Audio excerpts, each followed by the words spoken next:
Unclassified perspectives. How you doing, Team Month? And welcome back to another episode of Unclassified Perspectives. My name is Derek A. Murdoch, Content Director here. With that being said, let's get into this. Now, I wasn't going to talk about any of the Democratic Party 2020 candidates because I feel like it's way too early to judge. But I was talking to somebody who watched the channel, and she was actually pretty taken back about all the information that I was giving her about one particular candidate being Joe Biden.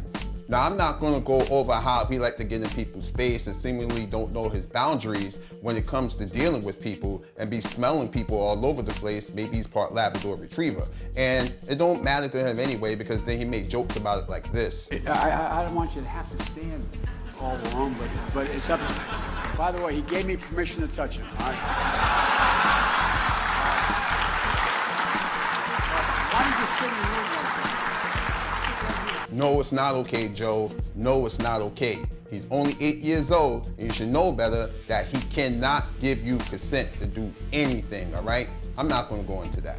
And I'm not going to go into Anita Hill and the problems that I have with that whole situation. That's already been covered really well. But what I will do is point you in the direction of YouTube channel makers who have a very in-depth and detailed report on this particular situation. I'll leave a link in the description below. So what I'm going to do is go into the things that matter to me the most, which is the policies that affect us all that these people are responsible for. That's either bringing up the country or bringing down the country. Now, I was in the middle of putting together a video compilation, but somebody beat me to it because I was seeing this floating around the net, and I just figured I'll share it with you.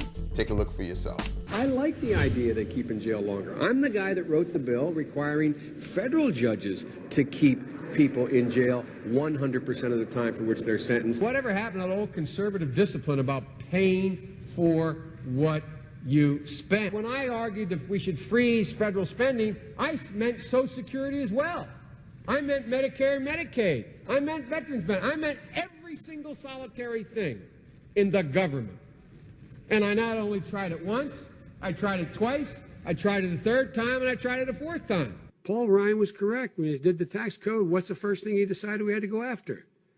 Social Security and Medicare. You cannot go to a 7-Eleven or a Dunkin' Donuts unless you have a slight Indian accent. I actually like Dick Cheney for real.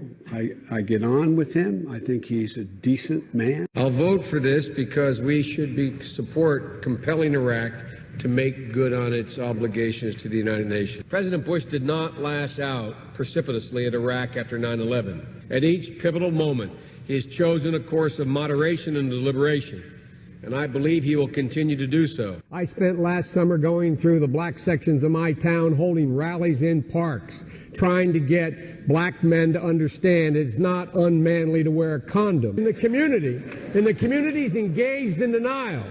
They're engaged in denial.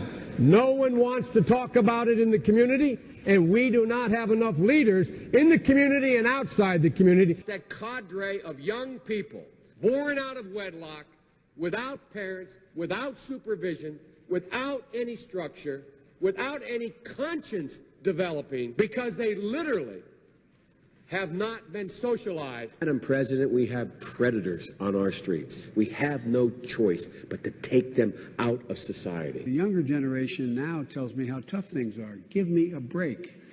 No.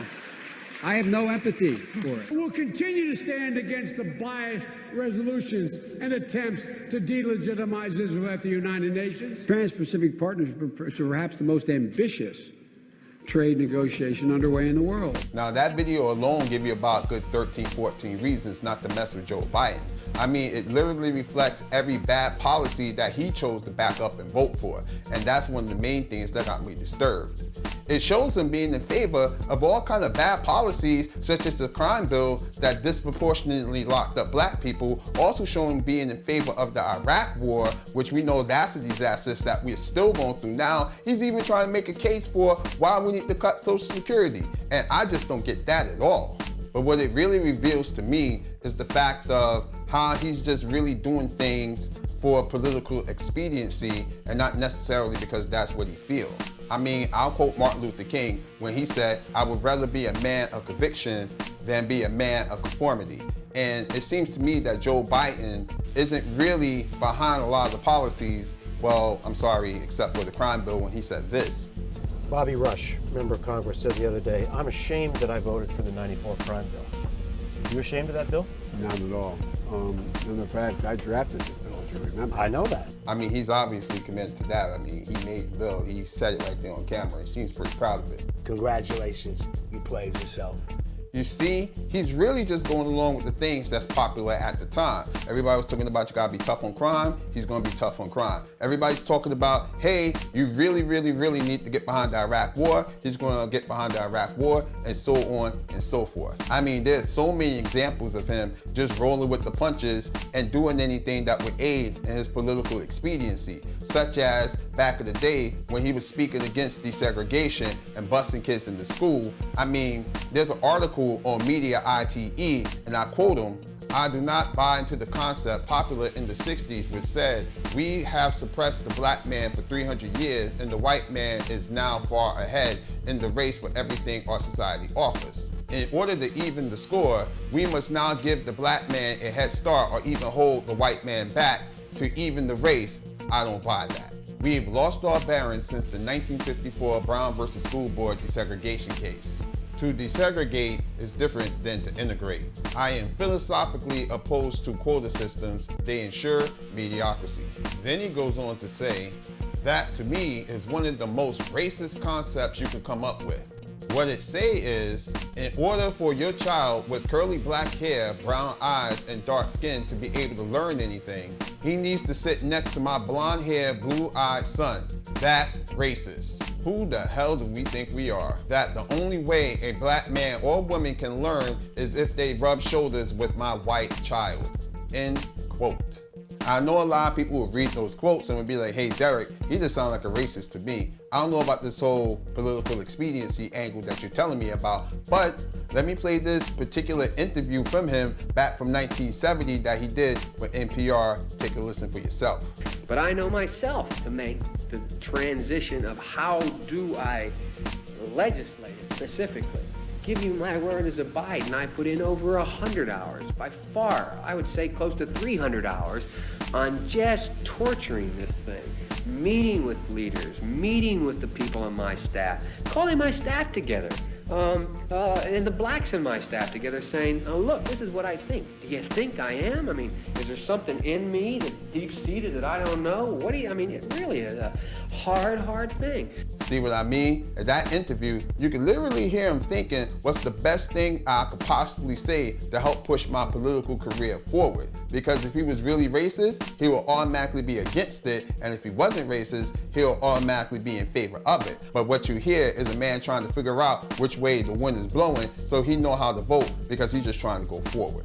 I mean, you really don't need any more examples of this man just going along with the political times because he was Barack Obama's vice president. And this man once stood for a system that would have denied Barack Obama the opportunity for him to even become a president. And now this man has benefited from something that he once stood against. And honestly, that kind of gets under my skin. Now, don't get me wrong. I'm not saying that we should never vote for Joe Biden under no circumstances, because if he do become the Democratic primary elect, we have no choice but to vote for him because anything is better than dealing with the Orange Savage administration, okay? But for me, at this point, when it comes to the primaries, I have to say no to Joe, okay? And with that being said, I'm gonna leave it right there. If you like what you see, like and subscribe. That's all I have for today. Later.